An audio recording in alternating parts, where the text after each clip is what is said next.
Today on With the First Pick, we're updating our college QB rankings for one of the last times this season. Top spot still up for grabs, but how many quarterbacks make their way into round one, Rick? How many QBs should return to school? That's another serious question we need to talk about. So we'll talk about all that on today's show. But first, I'm Ryan Wilson.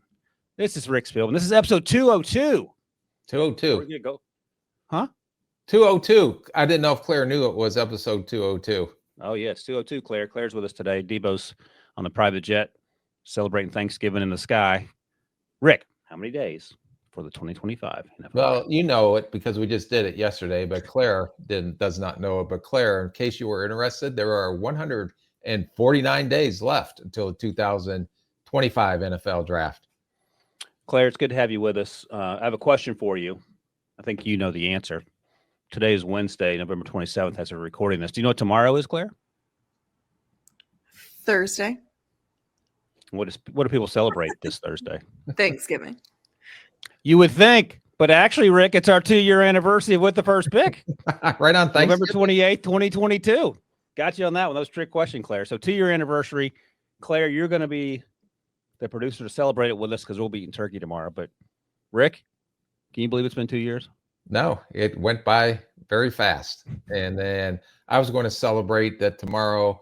There was only 148 days left until the 2025 NFL draft. Make that announcement as you're cutting the turkey so everyone knows that you're at your table, because that'll be something they'll be interested in. But yeah, 2-year anniversary, that's something. I'll take it. We've lasted longer than some marriages. I mean, look at it that way. Claire, I'm glad you're here with us to celebrate, and that's something you can tell your folks about where you were to celebrate the 2-year anniversary with the First Pick. Happy Thanksgiving, everybody. All right, by the way, if you want to hear what Mr. Spielman's role will be with the New York Jets, because you don't know, he's going to be part of that search committee with Mike Tannenbaum about finding the next general manager and head coach for that team. Check out yesterday's podcast, episode 201, as it turns out, because we spent a good 15 minutes talking about that. We also did a redraft of the 2024 class on that podcast, Rick. I think Debo said after the show, we had 6 non-first rounders go this time around. I went and double-checked because I wanted to see the names. We had 7. We did. The first one to go was Brayton Fisk, 15th overall to the Colts. Cooper DeJean, Ladd McConkey, Jackson Powers-Johnson, Kamari Lassiter, Tyke Smith is a great pick. And then A.D. Mitchell. A.D. Mitchell slipped into day 2, and I remember him being very angry about it.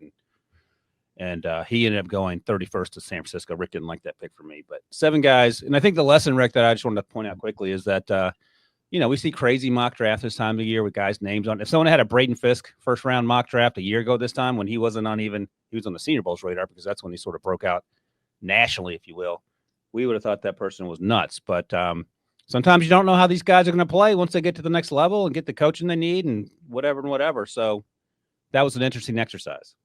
Yeah, and some of these guys may have shortcomings that say he's not a typical first round from a physical stature, but their heart and the way they play to a first round level. So you get value from some of those guys when you do get them in the Friday or Saturday picks. There's examples every year of guys playing way above what their draft status was, and there was other reasons why they fell, maybe besides what you've seen on the field and what you evaluated on tape.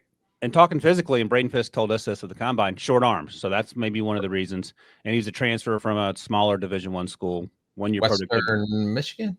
Yeah, 1 year productivity for sure at Florida State. But those are the questions. Cooper DeJean had the injury, had the foot injury. And I'm assuming that's primarily what affected his draft stock. Ladd McConkey was undersized, and the physicality was a concern. Jackson Powers-Johnson, maybe not the best athlete. Was that the concern with Jackson? Yeah, and I think there were some other things going on, that I'm not privy to. Kamari Lassiter ran into the 4.6s. That's Brian Branch syndrome. If he ran a 4.45, he'd have been a first-round pick. Right. Tyke Smith was he wasn't as explosive as Javon Bullard, his teammate at Georgia, and maybe that lack of open field athleticism played a part. That, and plus you got to be careful when you do the University of Georgia. You're probably writing up, an NFL team, especially on the defensive side. So sometimes you write those guys up, but you can't let them get lost in the shuffle, if that makes sense. Yeah. So you still got to make sure that you understand why. But he was undersized. He was a kind of a tweener, probably not an outside corner. Definitely had potential as a Nick. Is he too small to play safety? So his was more of what role and tweener, I guess, syndrome from a position standpoint. Yeah, and we'll talk in a moment about a Georgia player you're willing to make an exception for time and time again in terms of being a superstar in the making. And finally, A.D. Mitchell, physicality for days. I just think it was perhaps the rawness to his game. And he did transfer from Georgia. I don't know if there's any stuff with the off-field stuff. I didn't hear anything. But just in terms of he wasn't as refined a player at that point as, say, Rome Odunze, for example. Yeah, and you made his day. You took him in the first round. So Rick did not like if we ever run into him again, it may be I may have the Spencer Rattler syndrome where he may not like me and he likes you. You didn't care about the pit. You liked A.D. Mitchell. You thought they needed to go offensive line specifically with the 49ers. Yes. That's what gives me a hard time about. All right, so I just want to touch on that quickly. So check out the podcast yesterday if you want to hear some Jets news behind the scenes in terms of what Rick's going to do. If you want to save the exercise of doing that, I will not be the general manager for numerous reasons, including my ability to make decisions under pressure, according to Rick. So that's the scouting report on me, Claire, if you need to write me up for my yearly evaluation. All right. Let's talk about these college QB rankings through week 13 as it is. Man, the season's over, Rick. Oh, one last thing. Guess where with the first pick, RV's going to be Saturday afternoon at 3:30, Rick? I imagine it'll be pulling up at the Q's. Guess who's coming to town? Name rhymes with Cam Ward, baby. Oh, you're going to get a chance to see him live and in person. I would expect a full report on body type, on velocity off his hand. Actually, don't go there and just eat hot dogs like you did in the past. Go out there, and now that you have some experience at the Senior Bowl with me and some other places, you can actually get some work done too. Maybe write it off as a business trip. First, it is sort of work. First thing, it's funny. I was talking to one of my buddies that plays in my old man soccer league. He goes, "Oh, come by the tailgate." I said, "Man, I'm working. I can't go to the pit tailgate and drink 3 beers and try to work." Hey, I'm a CBS with the first pick podcast general manager. I can't be seen out there at the tailgates. Whatever general manager. I have to make a lot of tough decisions today. I have to be honed in, ready to roll. And the first thing I pack in a post Rick Spielman getting yelled at world, binoculars. So there you go. We are so much farther along in 2 years down the road than we were at this time 2 years ago. Yeah, November 28th, 2022. All right. There you see it. If you're watching us on the old YouTube machine, hit the like button if you don't mind. And keep sending in the 5-star reviews with player names. We get a lot of requests, Rick, for these South Carolina kids. So we'll circle back and talk about them before we get into the All-Star game process. And we'll go down the list of the 5-star prospects you guys have submitted. I don't think we're talking Curtis Rourke today. He's not on Rick's list. He's not on my list, but we'll go back and talk about the game that wasn't, if you want to call it that, against Ohio State at some point in the coming weeks as well. So thanks for that. Keep them coming. Thumbs up, 5-star reviews all around. All right, here we go. Rick calls Mike Renner crawdad. You're the flip-flopper in terms of the number one guy. So we'll go through this, and I'll read them out to the people listening as we go. So Rick and I both now have Cam Ward number 1. Rick had Shedeur number 1 a few weeks ago. We both have Shedeur number 2. So let's start with why Cam Ward is number 1 for you. And this isn't, as you like to say, this is an oatmeal, but we're at the end of the regular season, so I don't think anything's going to change unless there's some big playoff game implications, and that certainly could be the case in the coming month. But why are you with Cam Ward number 1 now? Because I'm anticipating, with your eyes on him, he is going to have a big weekend up at the Q's. And I think this came number 1 because I know he knows that you're probably going to be at that game with your eyes on him, and he's going to perform to the utmost.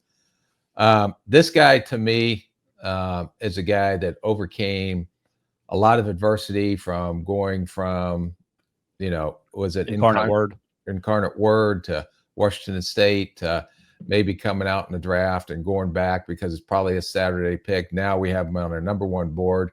Does that sound eerily familiar to the Joe Burrows of the world and to the Jaden Daniels? Not that he's that caliber, but a guy that came back to school that went from a Saturday pick to a first round pick. Now, where he goes in the first round, that's yet to be determined.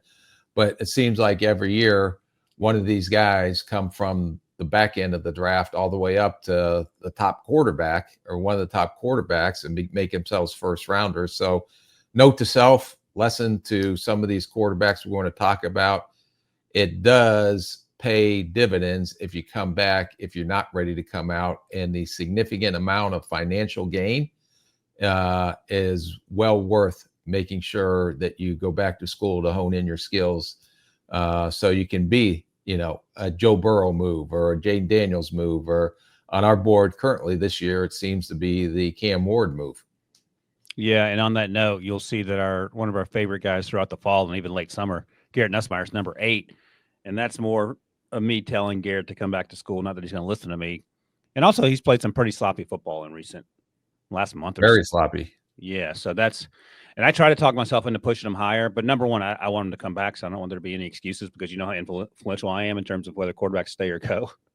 But I can't even, I wouldn't take him ahead of some of the other guys just because of the athleticism the other players have. But anyway, that's that. Cam Ward, the weight game, I thought that was one of his best games in terms of playing on time. Looked like he made an effort to do that. Now, look, I understand that Wake isn't Georgia, but he plays who's out there, and we've seen him play against lesser competition where he's running around like a crazy person. So a lot more of that. And when you compare that to Shedeur Sanders against Kansas in the game they lost, and look, guys weren't getting open, I understand that, but Shedeur did a lot more of the running around that we've been critical of both him and Cam. So if you're looking for guys going in the direction you want them to go as we get through this draft process, I think Cam's on the better track. Shedeur is still a good player. And the other thing that I always say, Rick, is that if they're guys that are incredibly close on in terms of where you have them ranked, if one is bigger and faster and a better arm and a better athlete, it only seems reasonable to lean towards that person. And that's Cam for me right now. We'll see how tall they are. Maybe Shedeur's the same height as Cam, but right now it looks like the things I just said are physically are why I like Cam a little more. Yeah, he plays with a swagger that you wanted to position. He's really trying to put a point of emphasis of staying in the pocket and trying to show that he can get through his progressions. The Georgia Tech game, he had some head scratching moments in that game. That was probably his worst game. But again, the following week, he comes back and rebounds back. I really like some of the stuff during the season, especially in the fourth quarter. I think it was Virginia Tech. You go back way earlier in the season, he brought them back for fourth quarter victories. So to me, the moment's not too big for him. He still does have some head scratching decisions. To me, he is a better athlete to make plays with his legs than Shedeur Sanders. So that gives me a little nod up. I think they both have enough arm talent to make every throw in the NFL level. They both have some spurts of inaccuracy.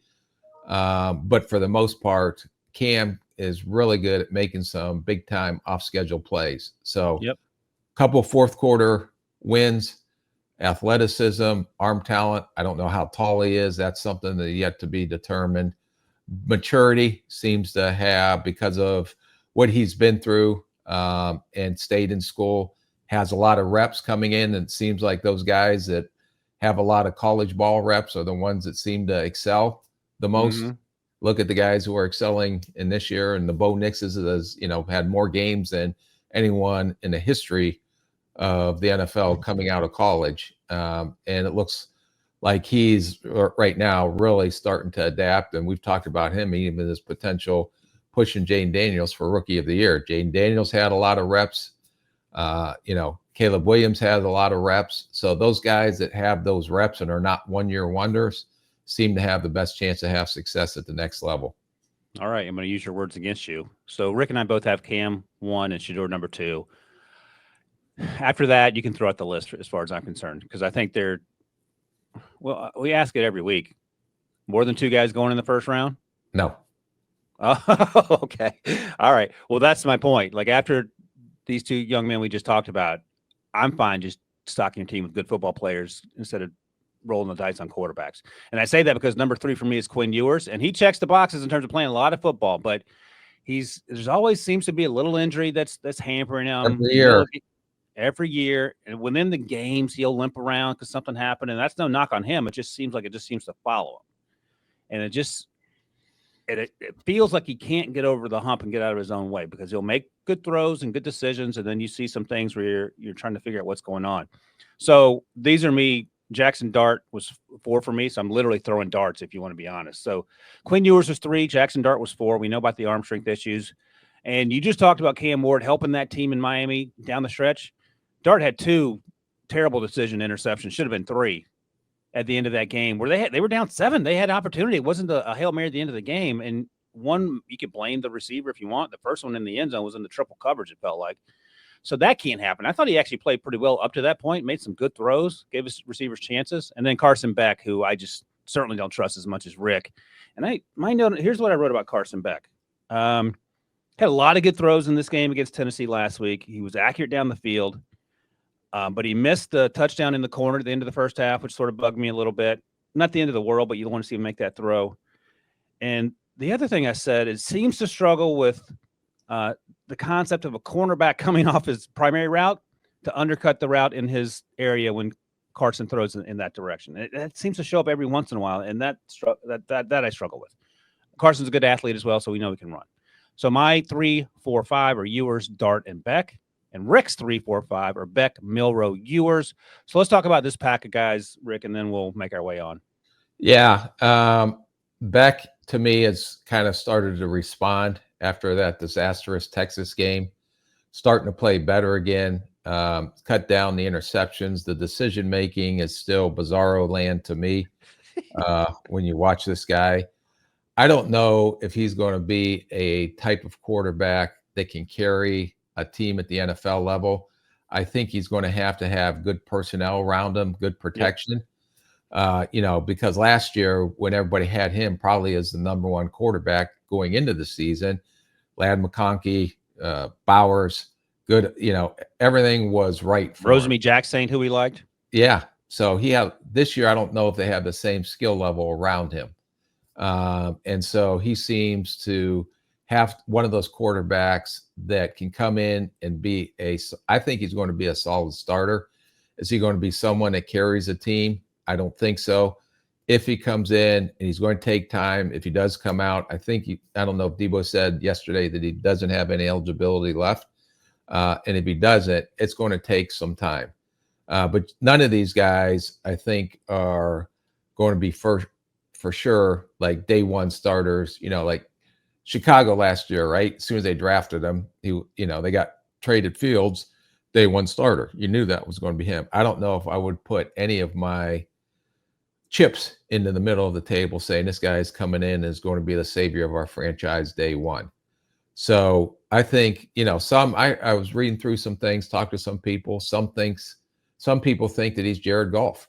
But that was my comp for in the summer. Yeah. Pre-Detroit. But a better athlete than Jared. So yeah, maybe Jared's a pretty good athlete, though. I think Jared gets knocked on that.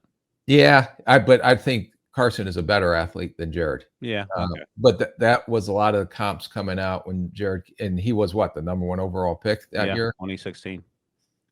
So I could see a team really falling in love with this kid if he does come out and you go through this pre-draft process.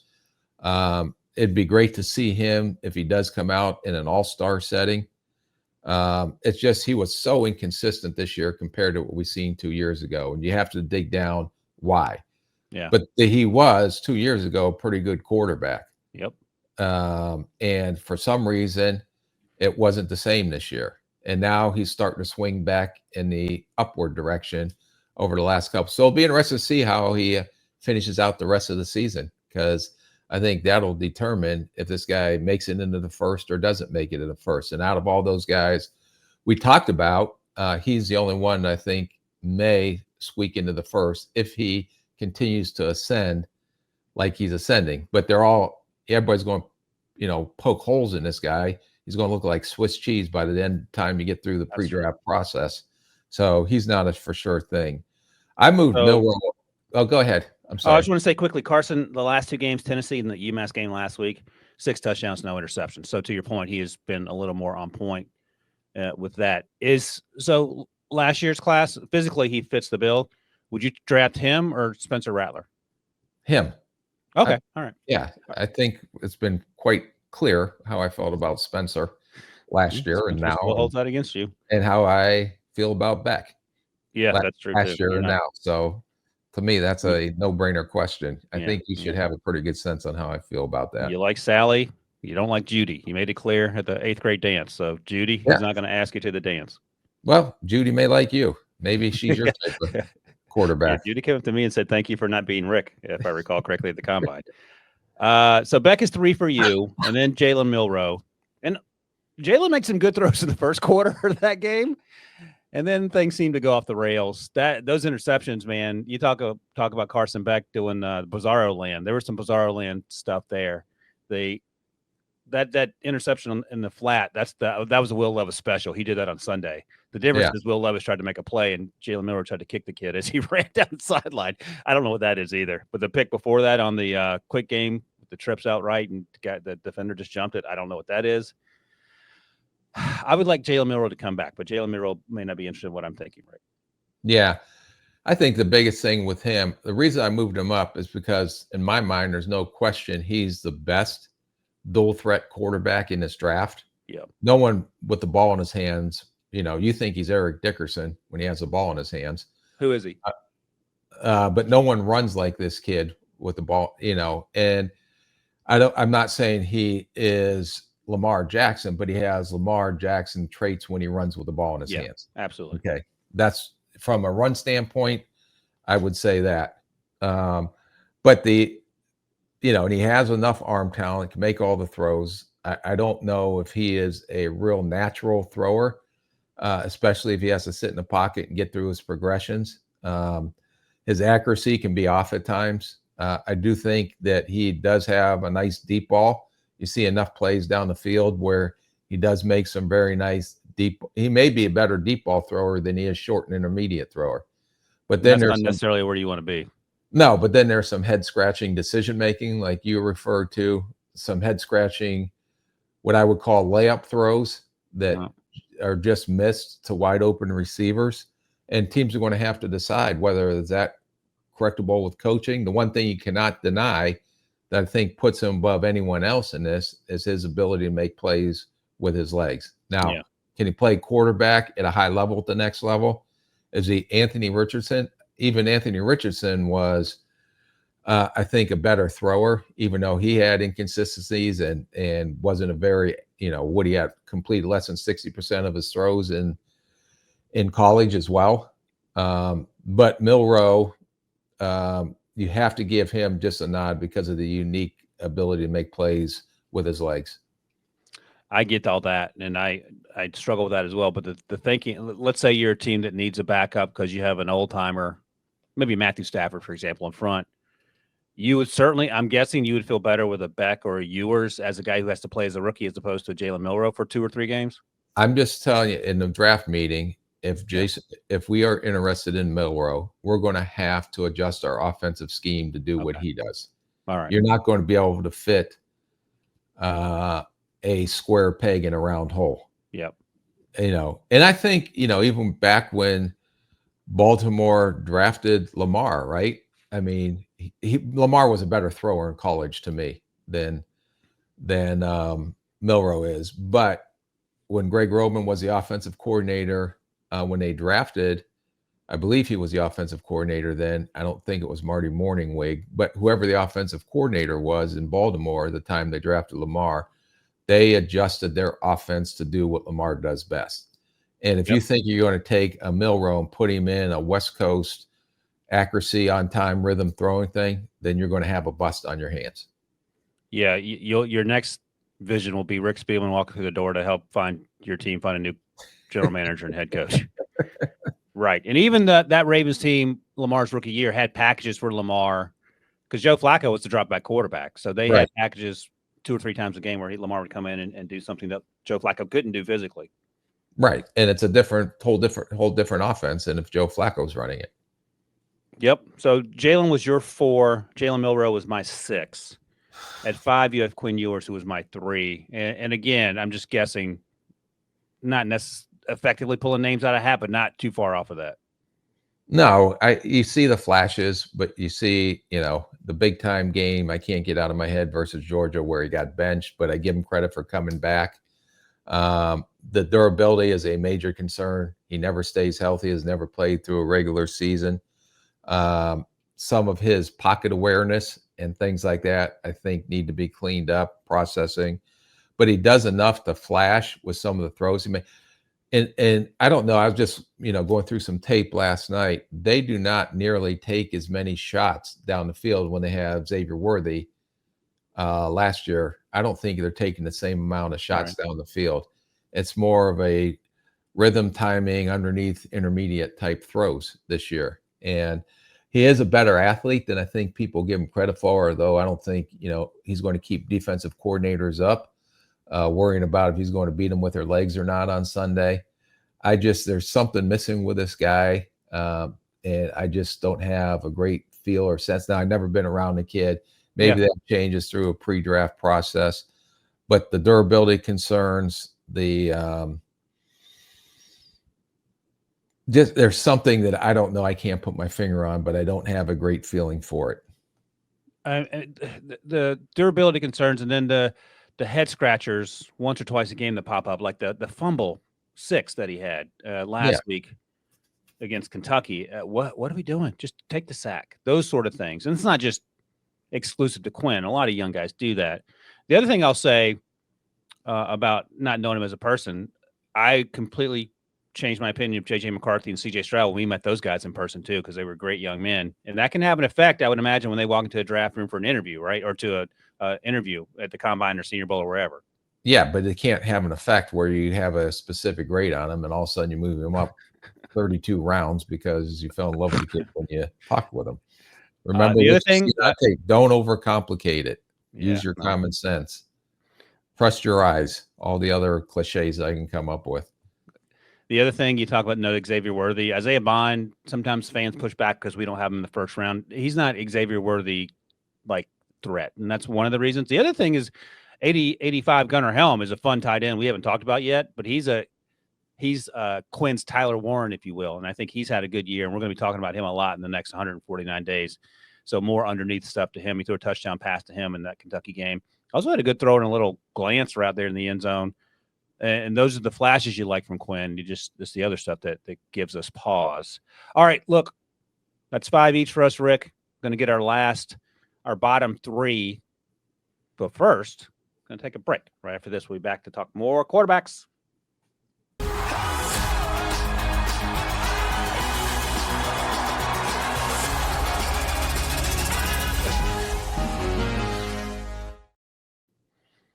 All right, Rick. So my 6 was Jalen Milroe. Quarterbacks, I just got breaking news on my watch that. All right, break the news on with the first pick for people listening to this in 3 days. That's true. It'll be old news. I don't know it. I want to hear it. What is it? Daniel Jones signed with the Vikings. Oh, the Vikings. So the Bills were a consideration. People thought maybe is a good landing spot. San Fran. That's right, San Fran. So he's in let's just talk quickly whether people know this now or not. So how's the contract situation work? Because he has 2 years left on that deal that he signed. Yeah. So do we know who's paying? He's a free agent. So once no one claimed him, he gets nothing, he gets his guaranteed monies, but they can sign him for whatever the minimum deal for the rest of the year. But they still have they have him for 2 years if they want him, though, the Vikings do, correct? No, because he was exposed in the waiver wire. So if you don't get claimed within that 24 hours, your contract is done. Now the guarantee expire at the end of the year. Yeah. There it goes. Thank you, Claire. JJ, our Jonathan Jones. If you're not knowing the news about Daniel Jones, JJ reports that Daniel Jones is signing with the Vikes. Jones lands on a playoff contender and can back up Sam Darnold while learning under KOC. That'll be interesting. KOC is may come in the next quarterback whisperer. What he really is, Sam Darnold, and I think Daniel Jones. He doesn't need the monies. He'll probably win another contract at some point or earn another contract at some point. But to me, a lot of the selling point when these guys do get on the street is look at who you're coming under and look at what the track record is with this coach with quarterbacks.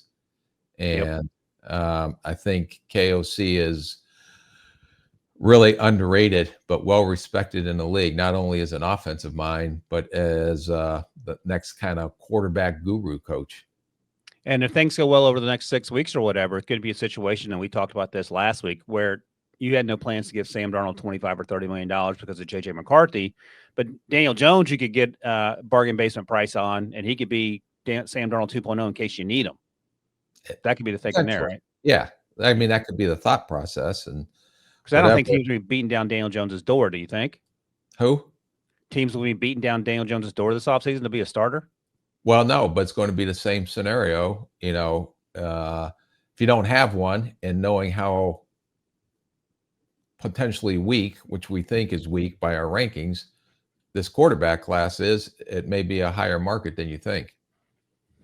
Yeah, I understand that. But your point that you just made, I would rather, I can say this is not losing out millions of dollars. I'd rather be under KOC in a less stressful environment for a year than going to, say, the Raiders that don't have a plan if they don't have an OC or whatever, and just getting killed again every time you drop back to pass. Yeah, so and it gives Minnesota options now at the end of the season. If Sam Darnold goes into, like you're saying, $25-30 million deal, Dan Jones is going to get that kind of money. Maybe he becomes the next Sam Darnold, and JJ sits. Who knows how it all plays out? But at least you have options to have options.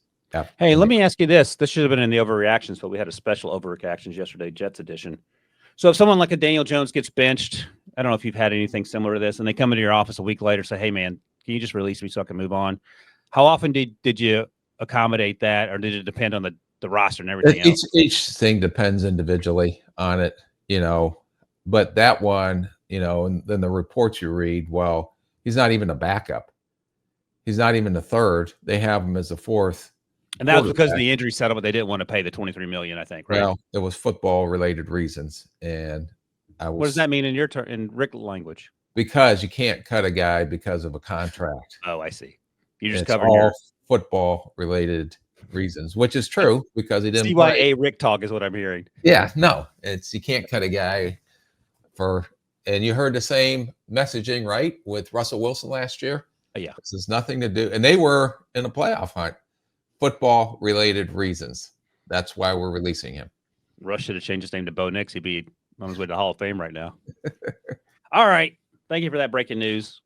Learned something, even though folks may already know about the DJ situation. I think that's potentially good news for Daniel. So congratulations there. Let's look at our last three names in our list here. Thank you, Claire, for the graphic. I have Milrose 6, Drew Allar 7, Nuss Bus 8. We've talked about Nuss and just he needs to return. So we'll talk about our final two guys here. Allar's on this list for me, Rick, because of the potential. Because a lot of what I see in terms, other than throwing the ball 80 yards down the field, I struggle with, because unless Tyler Warren's coming with him to the NFL, I don't know who his security blanket's going to be. So let's talk about Drew Allar, and then you can tell me about your thoughts on Jackson Dart, who you have at 7. Drew Allar got exposed that he's not ready against Ohio State when we watched that game. There's no question about the physical ability there. I think all the intangibles are going to be A+. This kid's only, I believe, 20 years old. So from a maturity standpoint, physically and mentally, even though he's a great kid, from what I understand, that's a whole nother level when you come up to the NFL. Yeah. Physically, there's no question about the strength of the arm. The question I have is, everything to me right now is a 90-mile-an-hour fastball. And the process, he hasn't had enough reps yet to say that he can process through things that he's seeing. I think physically, it's probably I don't know if there's anyone physically more gifted than him with the arm talent, some of the athleticism, the size, but the rawness of playing quarterback. If you do draft this kid, which I hope he comes back to school, then to me, you're talking about a major project that's going to take some time. But the one thing you have, and you said the word, which is a killer world in as you know, in the GM world, potential gets your arse fired. So I would just if I was him, I would really advise him to come back to school and continue to hone in his skills and learn, how to play quarterback. And, my issue with him, it looks mechanical, or it doesn't look smooth all the time when he's playing the position, if that makes sense. Yeah, and I would, if I'm Drew Allar and hopefully returning, I would implore James Franklin to get some wide receivers because that would help. I know Debo gets angry at the wide receivers at Ohio State compared to the Penn State wide receivers, and that goes to your point about Carson Beck as well. I mean, if Drew Allar's throwing to Lab McConkey and Brock Bowers, maybe things are a little different, but I think the bones of the He's argument. still going to try to knock him off on a 5-yard crossing route. He's still going to throw the ball 90 miles an hour. Almost a little bit of the, just as we're sitting here talking, you remember we talked about that same thing with Will Levis. Can he put touch on the ball? Right. Instead of a 90-mile-an-hour fastball every time he throws it. Yep. So this is the same conversation we've had about Drew all fall. So I would like him to return. They eked out that win over Minnesota, so they're still in the mix. Last Saturday, had a touchdown and didn't throw an interception. So that's good, but I don't know if that's exactly enough to catapult him into a serious conversation about anything other than a developmental guy. All right, and then you had Jackson Dart. So I know I like Jackson a little more than you. The offense is weird at Ole Miss. We talk about this all the time. He had some good throws up to the last 5 or 6 minutes, I thought. Had some drops that didn't go his way. Wasn't his fault. Where are you on Jackson other than the fact that you have him 7th on your list here? Average arm talent, I think. He does try to push the ball downfield. I give him credit for that, trying to make some chunk plays down the field. Really concerned with the Mississippi offense, almost like when you talk about the quarterbacks that come out of Tennessee. I think they do a great job scheming guys open, but this offense does not, in my opinion, translate to an NFL offense. And can he function in an NFL offense? Better athlete than I thought when I first started watching him. When he has to put pepper on the ball, he really has to put his whole body into the throw. Some of these guys, like a Cam Ward, you see him flick it, or even Shedeur Sanders, you see him. They got enough arm talent to just flick the ball at different arm angles. Yep. I don't think this kid has that type of arm talent. So understand. Yeah, I agree. Yep. He's been productive. I'm concerned a little bit about him adjusting to an NFL offense. And I give him credit because the Georgia game, when he tweaked his ankle, he gutted it out and played through it. So I don't have any question about his toughness and grit because he'll do that. I just think he has a limited ceiling at the next level. Yep. Incredibly tough. And he's a good athlete. He can run a little bit if you need him to. The more I watch him, the more it feels like he's might have a Gardner Minshew sort of path where you bring him in for 3 or 4 Gardner games. Minshew was a college free agent, just so you know. Yeah, but he was at the Senior Bowl, and where did he transfer from before he got to Washington State, and so on and so forth. Or maybe I don't know if Gardner got drafted late. Maybe. It was close. He was either late day 3 or undrafted free agent. But again, that speaks to this draft class as well. I mean, if you told me the handful of guys at the bottom of this class went on, Aiden O'Connell, Spencer Rattler, those guys were all day 3 guys. Jake Hayner, so on and so forth. So, yeah, it's not great. You sound depressed. I think this draft class has a lot of good guys outside of the quarterback position, but when I think about this class compared to the Kenny Pickett, Malik Willis, Des Ridder class, that's when it brings a sadness to my face. Is this class better than that class? Well, they may have 2 first-rounders, so you got to give them a notch up. I think Sanders and Ward are definitely going in the first round. Let me ask you a question. You don't have to answer it either because you don't want to. You can't remember. Do you know, how did you guys feel about Kenny Pickett coming out? I can't remember, to be honest with you. That was a ways back. Wasn't that long ago. I still was bald back then. It wasn't like it was 1978. All right. You know what, Claire? We're actually out of things to talk about. I know we need to take another break. You have any exciting story you want to tell us so we can take one more break in here, Rick, so we can make people wait? I am good. All right, he's good. So, Claire, you might have to go back in and find a place to put in one more commercial. You okay with that? Yeah, sounds good to me. Okay. Sorry, that's on me. No worries. See, it's not hard to be polite, Rick. No, it isn't. All right, that's it. That's a wrap on episode 202. Quarterback rankings updated for now. We'll circle back and do it after the college playoffs get underway and get settled there, because Michael Penix Jr. had that good game against Texas. We all loved him. Had the bad game against Michigan. We all thought he was not going to be great. So there's a lot that can change, though. Yeah. If these guys go and take it to another level during the playoffs, or Absolutely. go, Like if Quinn Ewers in Texas wins the national title somehow and he plays out of his mind, they're going to be first round conversations, correct? And if Carson Beck's get to the playoffs. Sorry, I forgot Carson. Yeah. So and Alabama's out of it, so we don't have to worry about Jalen Milroe doing that. But Carson Beck and Quinn Ewers are perhaps the guys to keep tabs on, and Cam Ward too, because they get in there and then he starts really, really good or some questionable stuff. There'll be the inevitable follow-up conversations. By the way, I watched Will Howard. If they get on the big stage, when the bright lights are out there, how do they shine, or do they kind of scurry in the closet in the Ivy Tower and you don't hear or see them, or you're on a PJ private jet off to spend Thanksgiving with somebody? No, that's Debo he's talking about. So just a reminder, I'll be at the Syracuse-Miami game this Saturday. And I know you're excited about Cam Ward, but I will update you on Kyle McCord's progress as well. Yeah. I don't know if he's coming out, and I think he's out of eligibility. Is he? He might be. Yeah, I don't know. Who knows? But these guys have 62 years of eligibility. That's so. Yeah, so it's almost like you don't know until you know whether they're coming out or not. To Debo's point about trying to figure out what Carson Beck's situation is, Kyle McCord as well. All right, that's it. Episode 202 in the books. Hope everybody has a happy Thanksgiving. Meantime, thanks to my guy Rick. Thanks to Claire for producing. Thanks to all you guys who watch and listen and comment. See you next week.